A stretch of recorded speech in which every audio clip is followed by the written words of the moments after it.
Точки 12 рунда, начало на матча. Тайсън Фюри се засили като Юсейн Болт, но се спря в центъра на ринга. Не спира да говори Тайсън Фюри по време на матча. Прекрасен ляв прав на британеца. Какъв ще бъде отговора на Владимир Кличко? Много работа се отвори на късмена. Челото е разцепено, скулата също. Изглежда изморен Владимир Кличко. Не са точни атаките на Тайсън Фюри. А Кличко продължава да кърви още по-сериозно. Това е най-силният удар за Тайсън Фюри. Ляво круше в главата на Владимир Кличко. Прекрасно попадение. Още едно ляво круше. Украинецът търси клинча. Държи здраво ръката.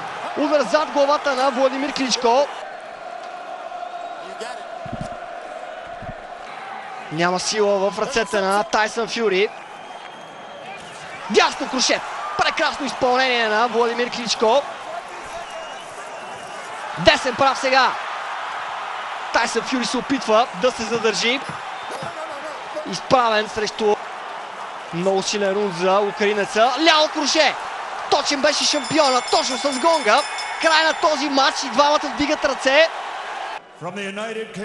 Победата е за Тайсън Фюри. И имаме нов световен шампион в тежка категория. Тайсън Фюри хвърли бомбата.